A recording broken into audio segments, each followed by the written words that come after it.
Happy Thanksgiving week, everybody. Welcome to the NFL Weekly Preview here on RotoGrinders. I'm Justin Carlucci alongside TJ Laessig. What's up, TJ? Good to see you again, man. Justin, happy Monday. As always, excited for Thanksgiving week. Always one of the more fun DFS slates of the year, I would say. So definitely looking forward to getting into that and also doing a look back here at the Week 11 slate and everything that went down there. It was a bit of an interesting slate, I would say. Overall, we had Taysom Hill week, Taysom Hill at tight end on FanDuel, which was funny to see. And it wasn't my best week personally, but not the worst either. It's an interesting Week 11 slate. I feel like I never fully got a grasp for it. Just not a ton of plays that I loved going into it, and interesting one. Wasn't a lot to love. Yeah, the 1 p.m. games, they were all fairly low scoring. I remember checking my app at like the beginning of the second quarter. I think there were 7 games going on, and not a single team had 14 points. I mean, just at a chance, you think someone would have scored twice out of 7 games in the first quarter. So we did have bad weather in one game. The Eagles-Browns was painful to watch. And, Browns defense paid their dividends, picked 6 wins. Sorry to bring up a sore subject. Just to review some things that we saw. And that was one for me because the Eagles were on local here in PA, as I had some other games on the Sunday ticket stream. But I know the weather was bad, but at some point, like Carson Wentz just has to play better. TJ, I know I'm preaching to the choir, and I definitely want your take, especially when he got safetied. He knew he had to get rid of the ball, and he just didn't. So it's for every 5 good Wentz plays, there's like one that is just so Bush League. I'm pretty pro Wentz. I just don't know how much further I can walk the plank. You want the guy to succeed. He's a smart guy. He has dealt with a ton of injuries on his team, etc. But I know we talked briefly, and you think maybe, an injury of his own kind of changed the direction of maybe his process, whether he's not physically where he wants to be, or is it a mental thing? So what's up with Carson, man? It's hard to say. It's been a couple of years now since he had his potential MVP looking season, then goes down late with an injury and hasn't been the same since. And it's getting tough to watch. Like you said, there's just so many plays where he inexplicably just holding on to the ball far too long, telegraphing passes, like you said. I mean, it's really tough to watch, and I don't even know what the path forward is here for the Eagles. Obviously, Carson Wentz is still a young guy and still has a full career ahead of him, but at some point we're gonna have to make that decision of is he the quarterback of the future, or do we throw in the towel on him? So I still have some faith, but I think I lose a little bit of that faith each and every week as the Eagles and the NFC East as a whole is just a complete dumpster fire and just a war of attrition at this point in terms of who's gonna end up winning that division with probably at the end of the day like 7 wins, I imagine, gets the division done. If Miles Sanders wasn't kind of like half made of glass, I feel like they would just feed him as much as they can. But I feel like every game I'm kind of holding my breath with Miles Sanders, just with all the injuries he's dealt with so far. Like, he hasn't proven that he can really take hits for fourth quarters. And he had 16 carries for 66 yards. I felt like he had 25 carries because he looked really good. Every time he touched the ball, I thought he looked really good. Dallas Goedert was involved. On the flip side, Kareem Hunt, 13 carries, only 11 yards. Nick Chubb had a big 50-plus yard run late in the game, 114 yards. He's looked great since he's came back from injury. It's kind of tough to pick between Chubb and Hunt on a given day. You can't run 40 times every game just due to game flow, although Cleveland would love to. But, man, do I love Nick Chubb playing in the pouring rain. And, of course, in Wentz's defense and Baker Mayfield, who didn't look great either, it was pouring. But I love Nick Chubb going out there, doesn't wear gloves, just has the taped up fingers. That's a man out there. Nick Chubb's back. Brutal loss for the Birds. I looked at their schedule, and it's possible they don't win until Christmas or maybe ever again, right? Like there's a gauntlet of a schedule left for the Birds, right, TJ? Yeah, it's not looking good. I mean, at any of the matchups outside of the in-division ones, I feel like, exactly like you said, you just wonder, are they really gonna find a way back into the win column? And I think they're the Monday night game this week, right, against Seattle. So everyone will get to watch them in prime time on Monday night. Everyone gets that lovely treat of watching Carson Wentz and the Eagles firsthand. Fun for everyone. A guy who was in a lot of GPP winners was Deshaun Watson. We talked about that game and how we thought it was a little sneaky. Maybe the over-under was a little low. And I think it was 48 when we talked about it. So the over-under, actually, the under hit. They had 27-20. Texans won that game against New England. But both quarterbacks threw for a ton of yards. Deshaun, 344, 2 passing touchdowns, a rushing touchdown, and 36 rushing yards. So Deshaun really, he had a ton of points, but he was tough to pair with. So I'm curious. I should really go back and look at results DB on RotoGrinders and see if Deshaun was any of these winning lineups, because he spread the ball around. 1, 2, 3, 4, 5, 6, 7, 10 different receivers. Brandon Cooks, 4 for 85, no touchdowns. Will Fuller, 6 for 80, no touchdowns. He threw his 2 touchdowns to Kiki Kuti and Randall Cobb, who combined for 17 total yards. So, neither of them were likely in the winner as well. And Deshaun's other touchdown was on the ground. So just a weird distribution of, fantasy point stacking there because Cooks and Fuller didn't really hit value. On the other side of the ball, Cam Newton threw for 360 against this decimated Texas defense. And instead of our guy over there, Jacoby Myers, it was Bird who went off for 6 for $132 and a score. So the quarterback plays were there on both sides. It's just the popular targets to pair them with wasn't the case on Sunday. Yep, definitely. And as I look across some results from different contests of different sizes, there was definitely some Deshaun Watson winning lineups in different tournaments. It looks like it was mostly a mix of Deshaun Watson lineups or Justin Herbert lineups that took down a lot of the tournaments. And then the Taysom Hill lineup took down the Millie Maker. I guess we should go there. I guess we should go to Falcons Saints. So talk to me. Yeah, it was a unique spot coming into the week because we kind of got the news that Taysom Hill was starting. And then it was kind of like, well, maybe he is or isn't. There was definitely some uncertainty there. But, I think by the time 1 o'clock on Sunday rolled around, it was pretty clear that Taysom Hill was at least going to be taking the large majority of the snaps at quarterback for the Saints. And that's exactly what ended up happening here. And I played him in cash as my quarterback on DraftKings at 4,800. Just thought that the savings was too good to pass up. And definitely was a little bit worried in that first half. He didn't get a ton going. And I think a lot of people are surprised that they basically just didn't seem to tailor the game plan much around the fact that Taysom Hill was quarterback. They were trying to run their standard offense, but then down the stretch, Taysom ends up getting into the end zone with his legs twice, not on designed runs. I think they were both just kind of dropping back and scrambling, find the opening and getting to the end zone. But, yeah, it's a unique situation. And then, of course, the FanDuel thing. The fact that you were able to play him not only at tight end on FanDuel, but as basically a minimum price tight end on FanDuel. He was like 90% owned in just about everything. So Taysom Hill week arrived, and he certainly met value, 25 DraftKings points at 4,800. And that game in general was one of the more interesting ones on the slate. And Julio Jones, does he ever not get slightly injured at some point during a game? I guess at this point, if you roster Julio Jones, you know that at some point he's going to be hurt. So I thought that was another thing. And then one other notable soundbite that I heard was that I think it was Kamara's first ever game where he didn't catch a single pass.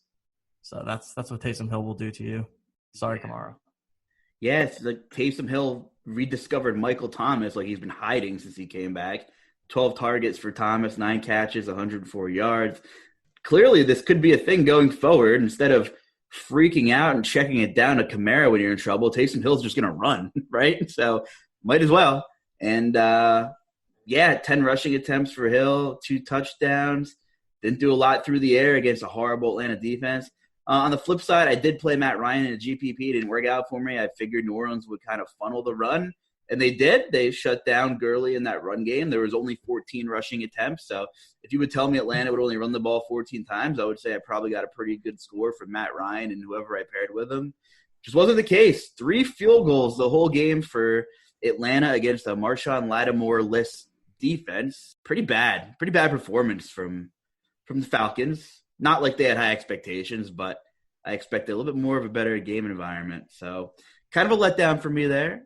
Julio Jones banged up. He is considered a game-time decision for this coming weekend as of right now. So I can't even tell you to look into Russell Gage, because every time I try to play Russell Gage when either Ridley or Julio are hurt, they throw the ball to Zucchini or whatever his name is. So I'm not even going to make a recommendation on who to play there. Just keep an eye on that Julio news, because obviously Ridley would be demanding some more target shares and things like that. We saw his numbers without Julio. They were amazing throughout the beginning of the year.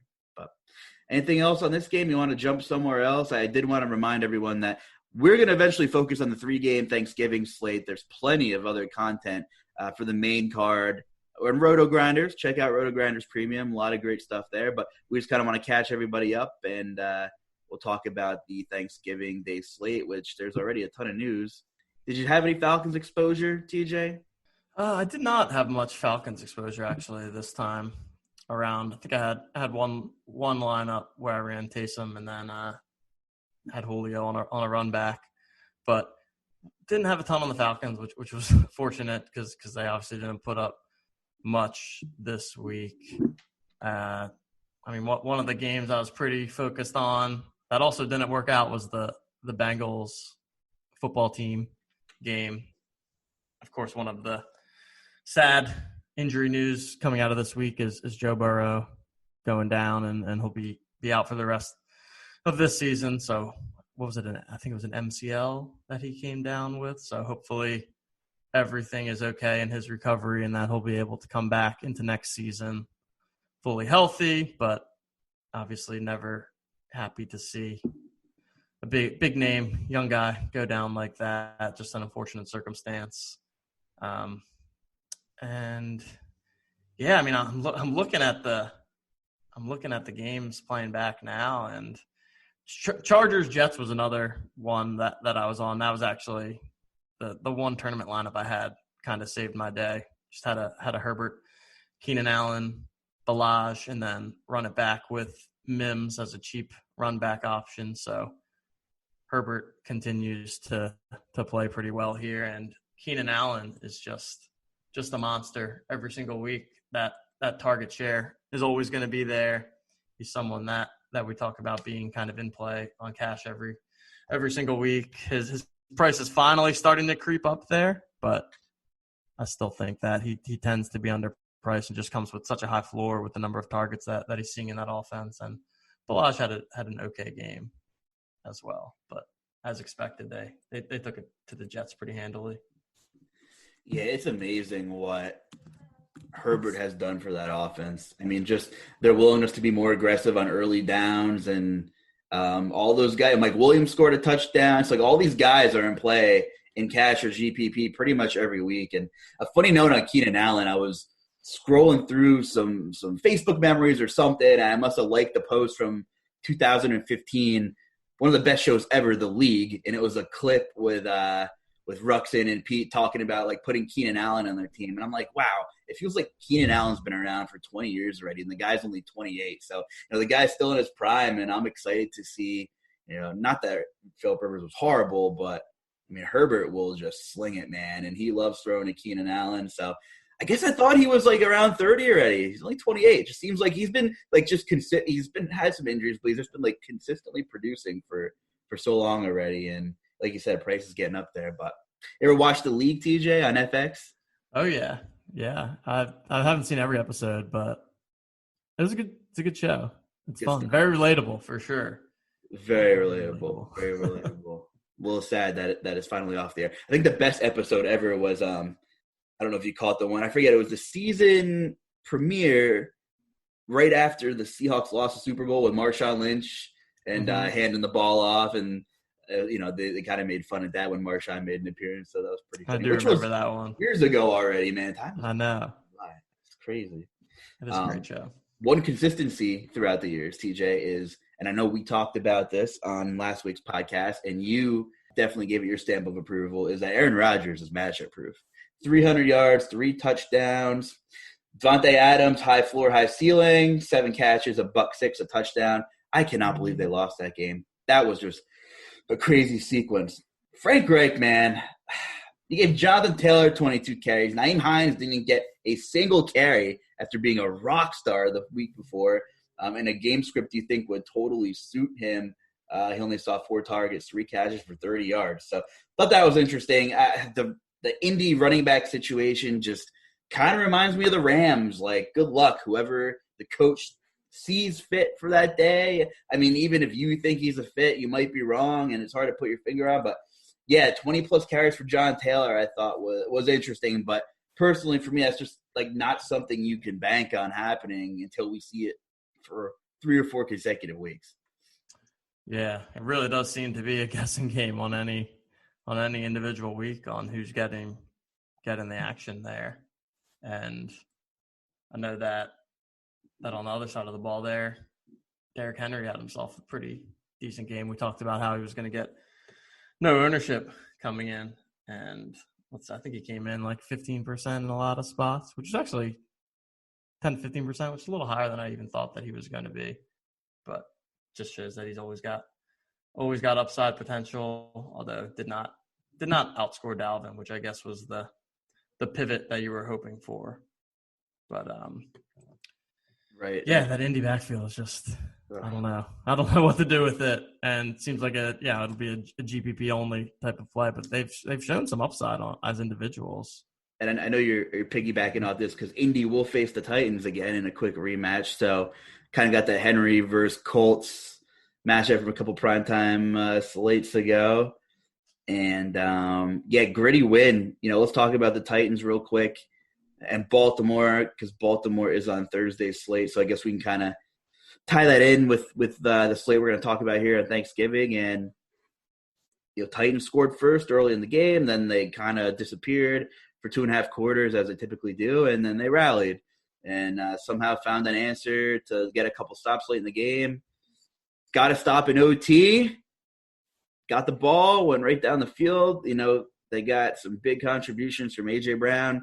They have 3 practice squad linemen in who held their own. And Kenny Vaccaro didn't play defensively. And Jayon Brown's out for the year. And Adoree Jackson's out defensively. And, there's a team that is missing 1 million people. And I did not think they'd be able to go into Baltimore and get a win, which speaks highly of their ability to bounce back after the special teams debacle against the Colts.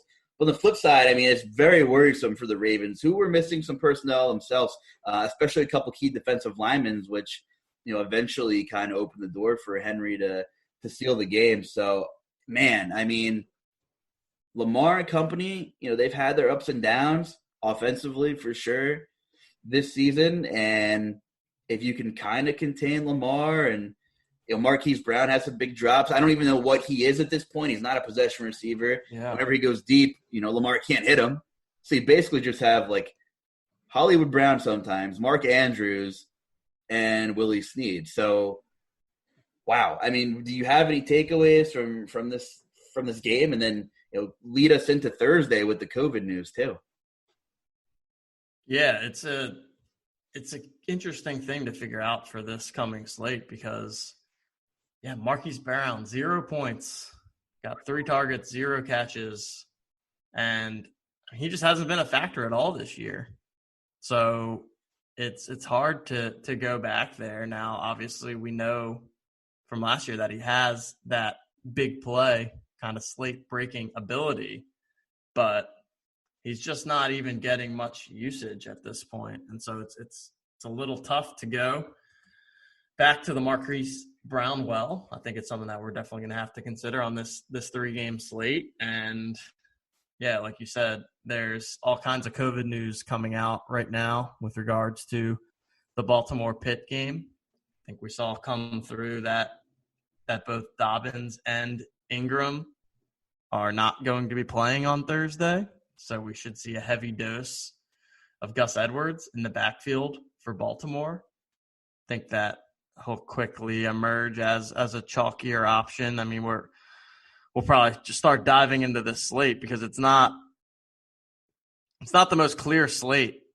in terms of, where we want to go. A lot of the biggest names in fantasy and most reliable skill position players are not on this slate. We have Zeke Elliott, who I think would formerly have been considered one of those big names, but hasn't necessarily been himself, just given the situation in Dallas this week. And I think that this Baltimore Pitt game and how this plays out is going to be pretty important. I think that Mark Andrews was a popular play last week at the tight end position and likely will be on Thanksgiving as well. I think that it's certainly fine to go to him. He always has that dual touchdown upside. But yeah, I can't quite figure out what's going on with Lamar. I mean, it's just not what he was last year. I mean, seems like he's still getting these rushing attempts. Let's see, last couple games, 13, 11, 13, and 16 attempts rushing the ball, but he's getting more in the 50, 60-yard range. Whereas I feel like last year he was running for 80, 90, 100 yards, which obviously makes a huge difference from a fantasy perspective. Totally agree. Another big takeaway, Dez Bryant, 54% of snaps after missing week 10, and then week 9 he played 2 snaps. So he must have been inactive week 10. Then he comes in. I mean, they must be searching for anything for a spark. He had 4 catches for 40-some yards. He had a big play in the fourth quarter. I mean, I'm not saying he looked like old Dez, but I mean, he outsnapped Miles Boykin by 20 snaps. Dunive, he's a gadget guy. And he got Willie Snead. Like, I get it. Like, I'm a big Willie Snead showdown slate guy. Lock him in. Love my Willie Snead. But, Marquise Brown has, keeps dropping the ball. So what do you do? I think you're desperate at this point. So, I mean, on a 3-game slate, maybe Dez is kind of sneaky. I mean, I want to throw up saying I might play some Dez Bryant. But I don't know. Not like hashtag play whoever you want, but man, and then you got, min-price Gus Edwards against a very stingy run defense. It's very hard to bust in PPR formats when you're 4K. But is it possible Pittsburgh, shuts them down? Yeah. I mean, they're one of the best defenses in the league. But, 4K, everybody's going to be going there for value. Obviously, I would, expect his ownership to be on the other side of 50 and probably on a 3-gamer, if the game even plays, right? So, yeah, they're tough to figure out, but at least where the work is going. I mean, that's just a hard 3-headed monster to really figure out. And, with all the RPO Lamar runs, Gus has to be at least in your player pool to some extent if you're multi-entering probably. Yeah, definitely. And we're still waiting on some other injury news at the running back position for Thursday. DeAndre Swift will be the big one to see if he's able to be back in. I know that Antonio Gibson came down with a little something, but I think that he's probably going to be fine. Just looking at the running back position as a whole. And then, yeah, I mean, there's not a ton to love at the position on this slate. I think it makes the slate interesting as a whole because there's no one clear standout game or really any clear standout plays outside of Gus Edwards. So I think it'll set up really nicely for tournaments. And especially on the 3-game slate, I think the concept of the game stacks becomes even more important. And I think even more aggressive, just conceptually thinking about a 3-game slate. I think it's much more viable to run full onslaught lineups where you're taking 5-6 players from one game sticking them into one lineup, and really you're just hoping, right, that one game shoots out and that the other two games don't shoot out as much. So it's a lot more viable to jam in a bunch of people from different teams. So that's likely how I will go about making my tournament lineups on Thursday is just picking a couple different ways. I think that's because I don't look at these games and clearly think that there's one that I want to target over another. So I'll probably try to get a bunch of different exposures and just focus more on the construction and the full onslaught game stacking among the games. I think James Conner is interesting in that game. We thought his get right spot might be the one where they had like a 29 team total against the Jaguars. Got vultured by Benny Snell, didn't have more than 90 yards. I don't know. I would just be super impressed if Big Ben and his cast of receivers who are very good went out there and were able to just throw all over the Ravens. I would be surprised if that happened. I mean, they're playing elite football, so I guess it's possible. But the last couple of weeks, we saw Damian Harris and New England Patriots play some power football. We saw Henry eventually grind away at them, and obviously he paid dividends with a pretty banged-up offensive line. And I would keep an eye on that injury report for Thursday. If Brandon Williams, stud nose tackle, if he's out again, and if Calais Campbell's out again, that leaves you with some real vulnerability in the middle. And I don't know. It just feels like one of those spots where James Conner is disappointed everybody and their mothers at this point, and they're going up against Baltimore, slugfest, and I wouldn't be shocked if he dumped it in twice and everybody's like, wow, this is the game? Really? This is the game? Just sucks for his owners. Vultured by Benny Snell against the Jaguars, but, I mean, Pittsburgh looks good, man. The Juju birthday narrative, he tripped on a penalty flag, tweaked his foot. I think he's fine, though, but Claypool's a touchdown machine. If Deontay Johnson doesn't get hurt at the beginning of the game, he sees hella volume every week, and Juju's kind of just that hitter, like whether or not he's going to be involved, kind of third fiddle, and it's like Eric Ebron and company don't even exist at tight end. So, I don't know. What do you think about the Pittsburgh, side of the ball? And more dominoes probably have to fall with the COVID news before we make more analysis, I suppose. Yeah, the Pittsburgh side of the ball definitely going to interest me in this one. Like we said, when Deontay Johnson is healthy, he's just a target beast and has been performing as well. So let's take a look at his last couple of games here. Last 4 full games, 16, 11, 10, and 15 targets. Obviously, just a crazy workload there.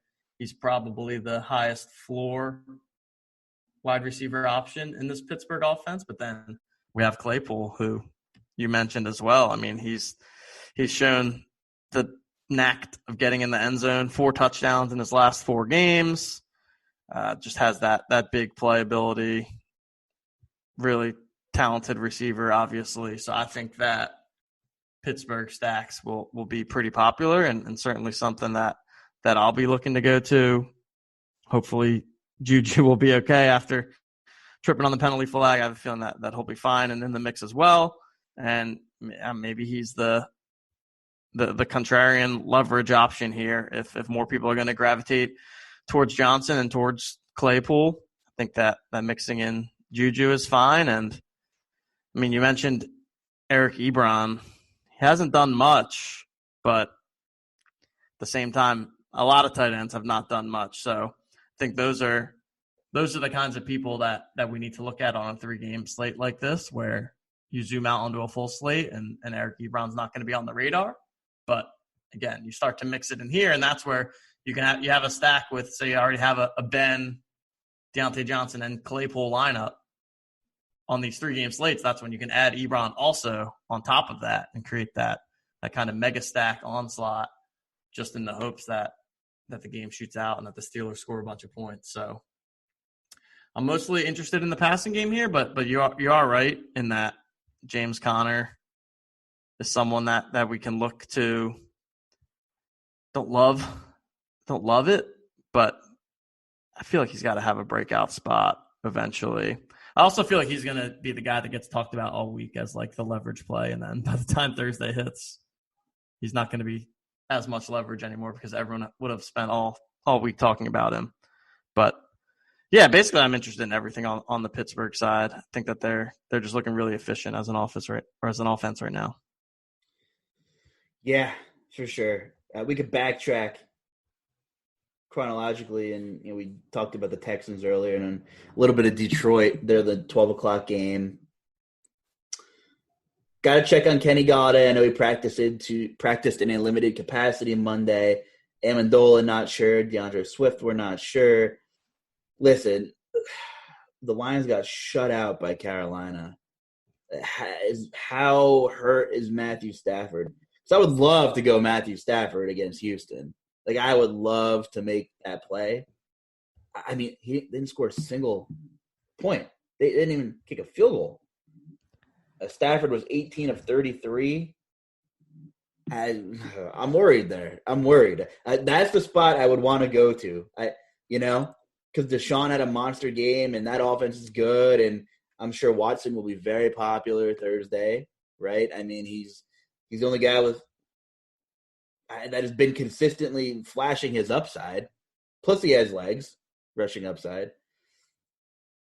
But I don't know what to. I just if Matt Stafford is not close to even 90%, then I'm a little worried with those pieces. It's a great matchup, which is the unfortunate part too. Oh, do you have a feel for that at all? Have you seen anything? Yeah, it's a good question. I agree. I mean, I would love to be able to play Stafford in this spot. I think it sets up really well from a game environment standpoint. Like you said, great matchup against Houston. We know that Houston is likely to put up points as well, so Stafford should continue to have to throw in this game. He comes in at 5,800, which is a nice cheap price tag. So I'm assuming that Galladay is going to be out again at this point. Looks like DeAndre Swift sat out practice on Monday. Yeah. Seems like, I mean, at this point, I would say most likely is that both of them are out again. So in that case, I'm not playing Adrian Peterson. No thanks. I'm out on that. What did he? Oh, yeah, he had 7 carries for 18 yards last week. So I'm not super interested in either Peterson or Kerryon Johnson. So actually, I think that taking a shot at some Stafford stacks, pairing him with Marvin Jones and with Hawkinson, I think that is a very viable option, that triple stack. And I mean, who else even beyond that could we really go to? I know that Hall, I guess, is the third option in that offense. But that's pretty much a dark throw at this point, I would say. So if you're stacking up the Lions, really doing it through Stafford, Hawkinson, and Marvin Jones, assuming that Galladay and Swift are both out again. That's such a vomit stack. It's such a gross combination of players to. It is. Play. There's not a lot of. Yeah, that's why it's going to be a unique slate, because there's not a lot of stacks that you love. But we have to play someone. I mean, I agree with what you said. I think that Watson will certainly be the highest owned quarterback and stacks, I imagine. And for good reason. I mean, if I'm building a cash team, that's the first place I'm looking for sure. Absolutely. No doubt. They're going to put up points for sure. Okay, that wasn't a guarantee. I mean, the NFL is wacky, but they're in a great spot. Nothing's guaranteed anymore. I'm with you 100% on that. And, Cooks and Fuller both have a chance to really get right after not scoring last week against New England. Yep. Agreed. And then I think this is where someone like Akins, for example, comes into play. Again, I'm trying to think of those third level pieces to tack on to a stack on the shorter slate. Tight ends, a fine position to do it because you're not giving up a ton. I mean, when we look at this list of tight ends, right, we've had enough main slates where the tight end position fails as a whole. So on a 3-game slate, I mean, yeah, we have Andrews and Hawkinson who have been okay and had some decent ceilings, but it's just not likely that anyone from the tight end position is going to completely blow everyone out of the water. So if you want to do things like trying to make your Watson stack a little bit more unique by adding on Akins, I'd like doing something like that as well. and then obviously running it back on the other side. Amendola hasn't done a ton for us lately, huh? What's his deal? Oh, and he was out last week, so he's also injured. Man, the Lions got all kinds of injuries going on. Yeah, it's bad right now in Motor City. I don't know. I think my only recommendation would be, check out some Detroit beat writers throughout the week, guys and girls, and see what they're saying. I mean, they're not reporting any Stafford setbacks, but he just played so poorly. And I get everybody has a bad game. This was just kind of otherworldly bad. Speaking of bad, everything's shutting down across America. It's tough to get haircuts sometimes in the barbershop, so you got to take care of yourself. So you might as well take damn good care of yourself. Check out Manscaped. And I know you're probably thinking, like, well, Manscaped is just for only taking care of those jingle balls. But that's not always the case. I mean, some good gift ideas here. They have some good packages. Check out what Manscaped has right here. Premium Performance Package, the Ultimate Men's Hygiene Bundle. Perfect gift. They have really good tools for trimming that nose hair, that ear hair, everything you need to look good for the holidays. If you can't make that barbershop appointment, if they can't take your mask off and do your beard, if you're like me, you just suck at shaving your own face like you're 15, it's very possible. Manscaped, one-stop shop for everything, regardless of where you're grooming. Check out manscaped.com. Get 20% off and free shipping with the promo code ROTO, that's ROTO, at manscaped.com. That's 20% off with free shipping at manscaped.com. Promo code ROTO. Worry less. Let their premium products take care of you if you can't get in to look good for the holidays. Those holiday photos where you're wearing those turtlenecks and, the sweaters, and you're going over to your girlfriends or your parents or whatever you're doing. And just a lot of fun. You might as well look good while you're doing it. So get on over there, check out, or the in-laws, whatever, just the fun stuff. I'm having a very low-key Thanksgiving with everything going on and not doing any traveling. And, my girlfriend's like, well, are you okay with just kind of chilling at home? I'm like, are you going to twist my arm to sit here and eat and drink and watch uninterrupted football and not have terrible fake, water cooler talk with people I don't particularly care about? Yeah, it sounds horrible. Like, count me out. Of course. Yeah, this could be a Thanksgiving for the ages. I mean, just nothing but football. I'm doing the same thing. Lower key get together, immediate family only. Whereas typically, you'd have the aunts and the uncles. And like you said, yeah, all the small talk. No small talk, just football. Hopefully printing some winning lineups in the process. So when I play Marvin Hall and he drops a bomb, I can let out an F-bomb and not feel like had that rage stuck inside of me if I'm around like awkward extended family where they just wouldn't understand that I'm a degenerate yelling the F word at the TV at a family gathering or something, Anyway, so that game has some moving parts. And one last piece on that game. What are we doing with Duke Johnson? Have we seen enough to not do it again at this point? He played, nearly 80% of the snaps and still just did nothing with it. It's, Deshaun's comfortable letting the ball rip. And, New England's kind of back and forth that game. Yeah. How many carries did he have? I'm curious. He had 10 carries for 15 yards. Man. And 5 targets, which he turned into 3 catches for 20 yards. I mean, I don't hate the opportunity. And it's not like we have a lot of opportunity cost on this slate, like we said, since the options are slim. So I don't love Duke Johnson, but I also think that we're going to be forced to make some plays that we don't necessarily love, and the opportunity is there if we want to go back to him again. I just thought I had to mention that.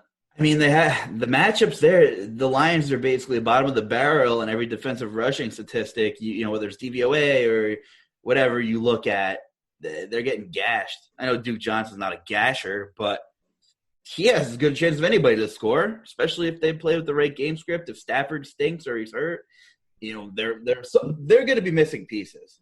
Whether it's Galladay or Amendola or Swift, I don't see all of them playing. And probably 2 of the 3 might miss. So, Yeah, it's kind of scary, but I don't mind Duke Johnson. I mean, if you think Connor is going to be the quote unquote leverage play, and people will talk about him, then yeah, go for Duke Johnson.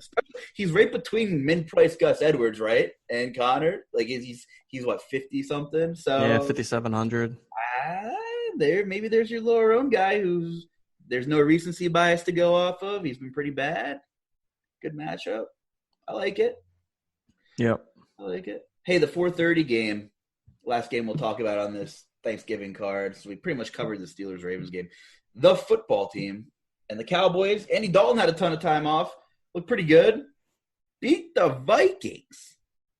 So, takeaways from that one? I mean, he has great receivers, great tools.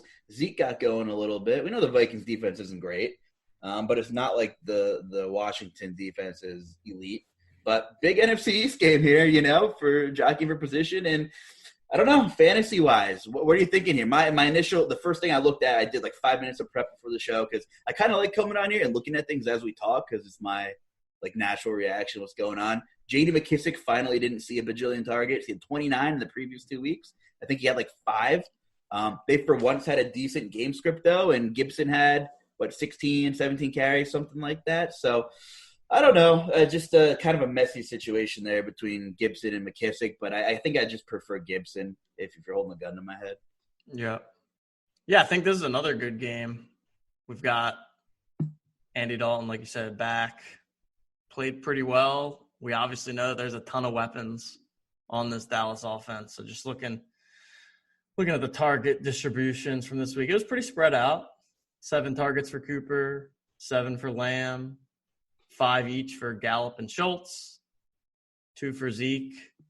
So I think that is fine and what we'd kind of expect. I think we'll spread the ball around a bit, and this is a good time to take your stand in terms of which Dallas receiver that you're liking the most. I mean, for me, Lamb, if I had to choose one, I'd probably pick CeeDee Lamb as my guy. I just think that he's slowly taken over as the alpha receiver in this offense.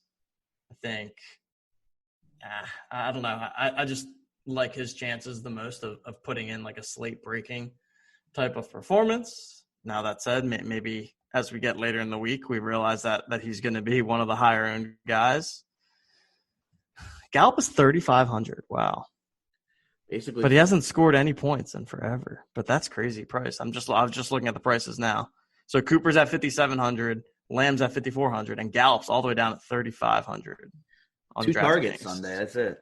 Yeah, he hasn't had much of anything going. So that's more of a dart throw there. I think the 2 core guys are going to be Core and Lamb. And I think Schultz is someone to definitely mix in on this slate. I mean, I already said it with Akins, if you can already tell. Obviously, Mark Andrews is the highest equity play at tight end on this slate, but I don't mind punting it off with a Schultz in this spot either. He's never going to have a massive game, but you don't need that. You just need him to get into the end zone. And then there's Zeke. I mean, he's again having a slow season. I keep looking at the prices. I mean, it almost seems like you can play pretty much whoever you want. No one's really that expensive.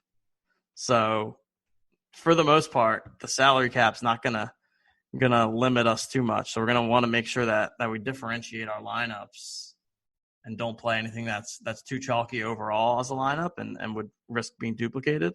But yeah, just taking a quick look at that, especially if you're not paying up at defense, there's going to be a lot of salary to play with. And I mean, Zeke is probably the guy that you just play just because there's not much else on the slate. And you know that he's going to still get his workload. Pollard was mixing in a bit yesterday, but Zeke's still going to get his 20, 25 carries. I'm with you on CeeDee Lamb. I think he is – well, Cooper's price is right there now too. So that's – yeah, the price are right near each other. That's tough. At this point, I think Lamb will probably be a little more popular than Cooper. So maybe maybe I try to get Cooper in my Bills.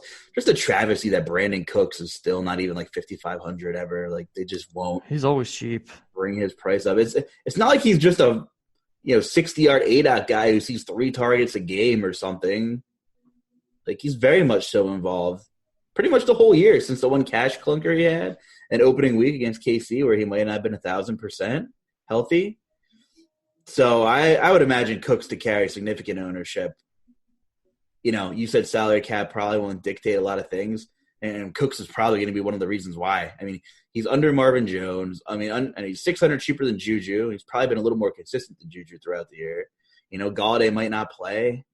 So I would just imagine Cooks is probably going to be a pretty popular play.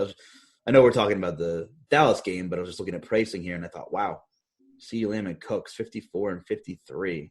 So, yeah, I mean, there's a lot of options here. And crazy what Claypool does.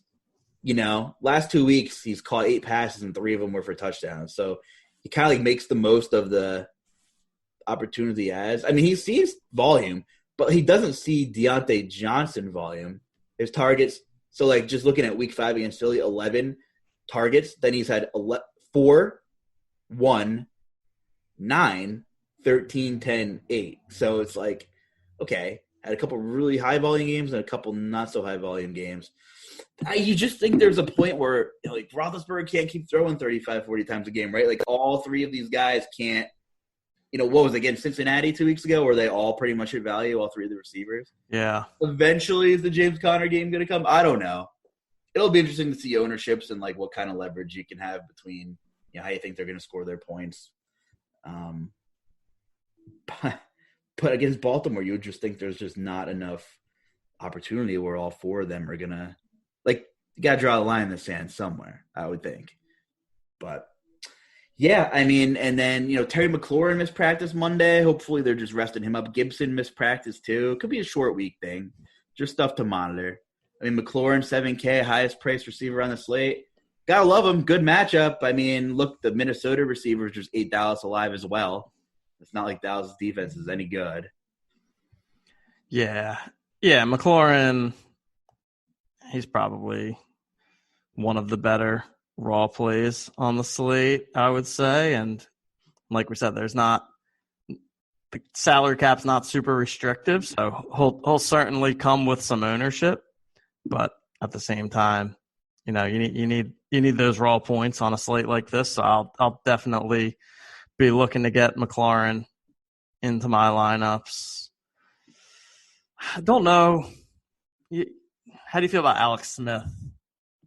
I don't know how I feel about Alex Smith if the upside is there to be the tournament winning quarterback this week. I'm not so sure. I think I'd prefer Dalton to Smith if choosing between the 2. Yeah. I mean, against Detroit, he threw the ball 55 times, which is the second most he's thrown in his career 2 weeks ago. Didn't even throw a passing touchdown. Yeah. It's just a weird offense, right? He has 2 passing touchdowns in 3 games. And he's played the Giants, Detroit, and Cincy. So it's not like he's played, Pittsburgh, Baltimore, and right. in Tampa Bay or something. But I don't know. I'm with you. I just think you're using Watson or Ben, or if you think Lamar runs a lot, sure. If you think Stafford's healthy, sure. But in the grand scheme of my personal rankings per dollar and upside, I think Smith and Dalton are kind of interchangeable after those 4. So I probably won't be playing any Alex Smith. And you know what? Dalton looked much better. I probably won't have a ton of Dalton, if any, either. So, yeah, it's almost like just play the receivers. You don't have to stack them with Dalton. Yeah. Yeah, I mean, the more I'm looking, I think the Deshaun, I think seems to be in the tier of his own. Yeah. And then I'd put Lamar and Ben behind him in terms of the upside that they have. Yeah, I think there's pretty clearly 3 tiers of quarterback. I mean, I'll probably just go heavy on Deshaun the more I look, even if it's going to be chalky. It's also an interesting one because that's the first game of the slate, right? So I think the Thanksgiving slate more so than ever, late swap becomes very important because you have 3 distinct games. You have plenty of time in between to evaluate where you're at compared to, what you have left in your lineup. So I think depending on how that first game goes, you should be shifting your strategy because I imagine that there will be a lot of Deshaun Watson stacks out in front early on Thanksgiving. And if you fade that and the stack goes off, you need to get a little bit creative with the rest of your lineup. Yeah, I'm with you. I'm interested to see Will Fuller versus Cook's ownership and who actually full stacks them. I feel like people, some people just don't pair their quarterback up ever with more than one pass catcher, which is fine. Mm-hmm. But I think they're just going to see, wow, Brandon Cooks continues to be discounted. Fuller, second, biggest, most expensive receiver on the slate. Maybe I'll just pay up and get McLaurin because we've seen his ceiling, and Fuller's been kind of quiet. Or, give me one of the 2 Pittsburgh guys that are right there. So it's possible that Fuller comes in a little lower than Cooks, just in terms of money. I'll add, like you said, salary might not be a huge deal, but Zeke will be very popular. Zeke will probably be 30-35%. 3 games, he's the guy. So it's possible that maybe Fuller is slightly underowned, I don't know. I expect Cooks to be a little higher, just off price, I think. Yeah, I agree. Just because of pricing, I think Cooks will be higher than Fuller, which makes me kind of want to go to Fuller a bit, or like you said, I think double and triple stacking on a 3-game slate is a smart thing to do. Yeah, no, for sure. Because, you can even throw some Duke Johnson in there. Sure. I think some people would be like, well, I'm not playing Duke and a receiver, right? But 3 games, Duke does catch the ball. Duke made an actual living catching the ball every now and then out of the backfield for Cleveland. That's what he does. So, and Detroit's really bad against the run. So if that's the game you think's gonna be nails for you, it just gets to the point where, you got to check out the health of Detroit and who you're gonna run it back with, kind of thing. I don't know. You want to just run through some quick hits on the Sunday card? We're almost about to wrap up here, but maybe I'll bring up the game and you just give me your 1 or 2 thoughts, Yeah, let's do it. Then you can run it back with me. So let's see. What list do we have here? I have DraftKings Sportsbook in front of me. Let me see.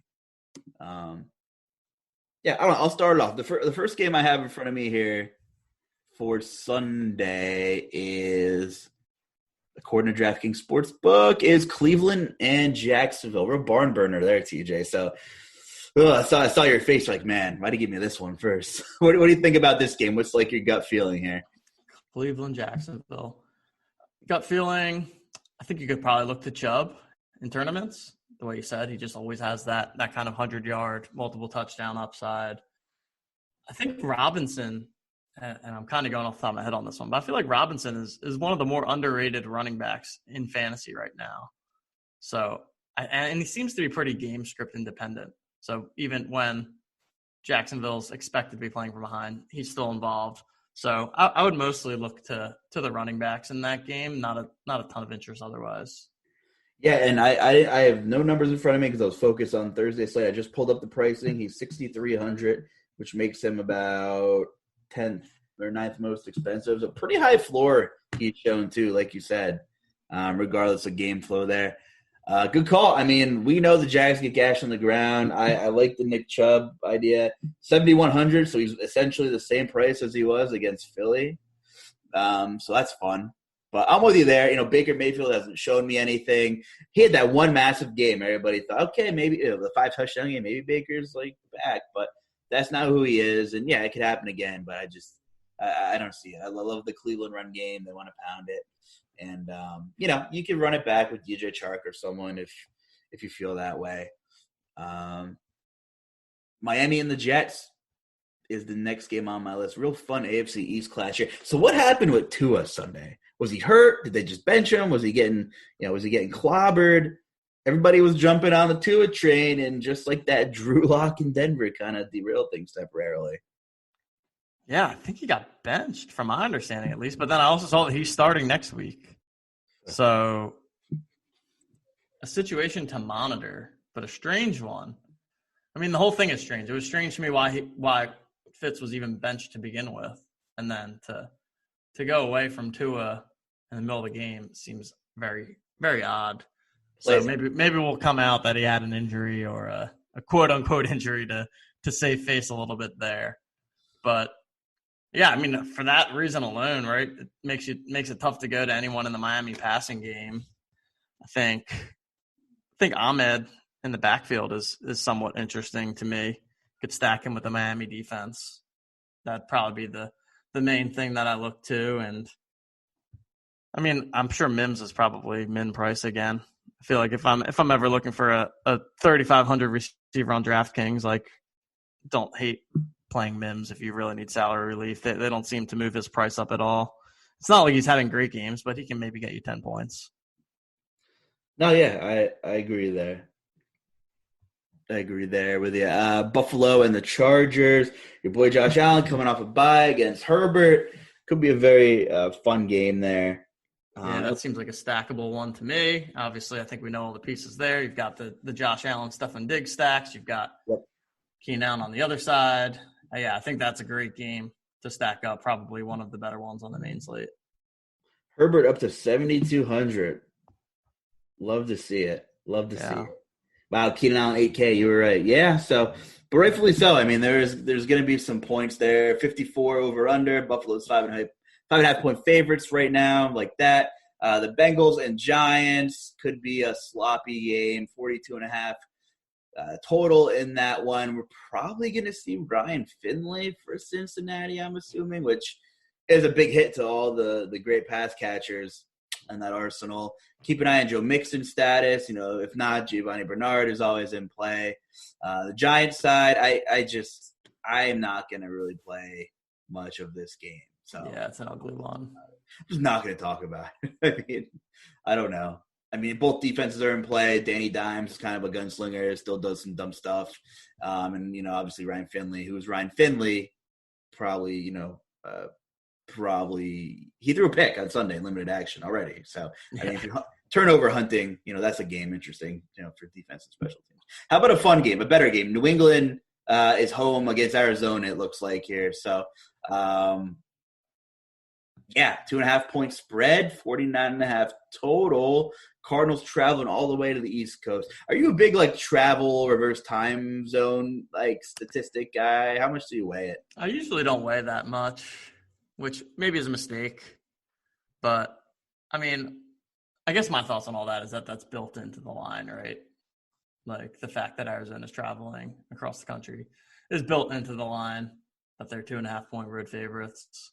Right. Of course, going to love Kyler in this spot. He's pretty much proven to be matchup proof at this point. New England, not the greatest matchup, but they also haven't proven to be that stout of a defense. So, but I'm not really looking to get too fancy with Kyler. It's really Kyler, Hopkins, can mix in Kirk if you want to, and then on the Patriots side, again, just kind of off the top of my head, feels like it would be a good time to go back to Jacoby Myers on the run back, just because he was chalky last week and got nothing going. So I feel like that's a classic bounce back spot on that side of the ball. Atlanta, Las Vegas, 55.5 total. Falcons can't let us down again, right? I'm sure they could. Raiders, man, almost squeaked it out against Mahomes and company. Prime time took a go-ahead game-winning drive from Mahomes to Kelsey on Sunday Night Football. And I got to say, I made a lot of fun of John Gruden and the things he did when he took over and signing fullbacks and whatever and just having very vanilla. There was a point earlier in the season where all Derek Carr was throwing was 5-yard outs. That was it. It looked bad. So I don't know what changed, but he's looked progressively better, throwing the ball a little deeper. He looked very comfortable against the Chiefs, who aren't a defense to write home about, but still, I mean, he revitalized Nelson Aguilar's career a little bit. I'm sure it's nothing you want to hear. Henry Ruggs still hasn't been found. Darren Waller is obviously in play in this game for sure. We talk tight ends, how it's normally ugly. Well, he's in a smash spot in a good game environment here. And, Atlanta, I mean, Las Vegas, they have a very, very, very young secondary. Not all of their corners. I don't want to group them. Most of their starting corners run a 4.5 40 or worse. They're clocked at. So keep an eye on Julio. Love Ridley regardless. I mean, you would think there would have to be points here. So whether you're going with the Gurley in the run game or through the air and vice versa with Jacobs, who's looked really good. So this will probably be a game that will definitely carry some ownership at their respective positions where the stars are. Yeah, definitely a very stackable game. Julio Jones, 6,500 on DraftKings. That's quite cheap for Julio Jones. So definitely monitor him throughout the week. Yeah, Darren Waller, 6K flat against Atlanta. I don't hate that if you're looking to pay up. Josh Jacobs has been pretty good the last couple of weeks. Kind of hate that he's in this weird little timeshare with Devontae Booker. It's almost like they have scripted series. I don't remember where. I think it was like mid-second quarter. Booker played like the whole series. Mm-hmm. It wasn't like, well, we'll give Jacobs a breather. I don't know. It's just weird to me. But Jacobs isn't cheap anymore either. 7,200. So we'll see. Maybe he is. Maybe he's a little under-owned. There's a couple games where I don't have lines for in front of me, so I knew that there was more games on the card. But we do have to talk about Minnesota and Carolina. Dalvin Cook's 9,500, highest priced running back. And P.J. Walker, the XFL savior himself, coming over, filling in for Teddy. That's obviously some critical injury news there. But, there's going to be some points in that game too. Whether it's Dalvin or the receivers, if Teddy plays, all three of those. Carolina receivers are in play too, and Mike Davis had a nice little bounce back game as well last week. So 9,500 for Dalvin Cook. Is it rightfully so, TJ? Yeah, I mean, I'm glad that they made him 9,500. So that makes you think a little bit. If he was in the 8Ks, it would just be an auto click. So he'll be the highest projected play on the slate, I'm sure. The other thing that we'll want to monitor is that I saw Thielen was placed on the COVID list. Oh, wow. So if Thielen is out, that obviously is a bump to everyone in that offense. Yeah. So, I mean, I think certainly Cook and Jefferson become even more viable if Thielen is taken out. I don't know exactly his status, but something to pay attention to this week for sure. Absolutely. New Orleans and Denver. I don't have a line on that either yet, but we'll see what Taysom Hill can do against, outdoors, mile high. I don't know. What is Taysom price? Let me look. I saw Kamara's 82. I think he's 6,200, Taysom. 62. I mean, that'll be a pass for me. Yeah. I don't think. I mean, the only reason to play him last week was because he was so cheap. I don't. There's still got to be some benching risk built in there. I would think. And yeah, I mean, they made a pretty quick adjustment on Kamara's price, taking him down to 8,200. Probably can't do it. Probably can't do it if he's not going to catch any passes with Taysom there. So, and if you believe that the Michael Thomas Taysom Hill connection was real, he's only 7,400. Yeah. So that's one to keep an eye on too. 43.5 total only. Saints are 5.5-point favorites. So that's what Vegas says. But yeah, you made a lot of really good points there. Tennessee and the Colts, we talked about that briefly. Big AFC South rematch. Derrick Henry, can they get him going? Can they keep him going? A lot of injuries there. Also keep an eye on with the Ravens COVID news. I mean, the Titans just played the Ravens. It's very I know some of the Titans had COVID already, so whatever you believe in, whatever CDC guidelines you're buying into for the day, who knows? Just something to monitor. A lot's going to change with, a lot that we just talked about up until Sunday with the way things are moving. Is there anything on the main card that I didn't bring up? I'm trying to scroll through. No, I think you got everything. I got them pulled up here. Yeah. Touched San Francisco Rams was the only one that you didn't. Rams 7-point home favorite, San Francisco. I mean, it's the same old story with the Rams that they're playing tonight on Monday, but you never quite know what you're going to get. But you can always go to a cup or a Woods in tournaments, and Josh Reynolds even can sometimes pop. So that's the typical roulette wheel with the Rams side of things. Kansas City, Tampa Bay. I know we're recording Monday evening. That's the other one I wanted to. Yeah, that's a good one too. 25. Tampa Bay's pretty good on the outside defensively, but Mahomes and company are just kind of a different breed of what they do. And I'm curious to see how Brady plays Monday night here. He obviously was awful 2 weeks ago against the Saints, got embarrassed, took out his frustration on Carolina. If you're playing a he say, she said game that you can't, you're like, okay, New Orleans absolutely destroyed Tampa Bay. And then Tom Brady absolutely destroyed Carolina. And Carolina just blanked Detroit.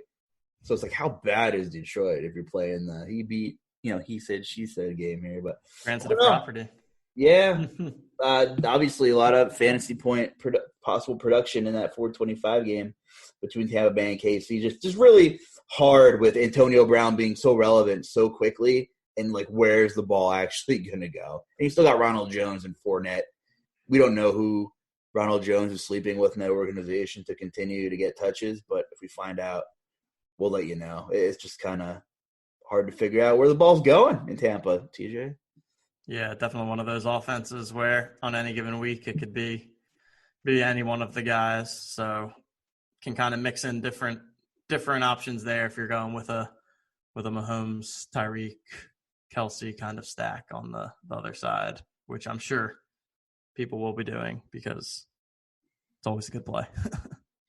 Man, they're giving away Drew Lock 5,100 on DraftKings anymore. I'm just scrolling through prices. Begging you to play him. PJ Walker's more expensive than him. That's crazy.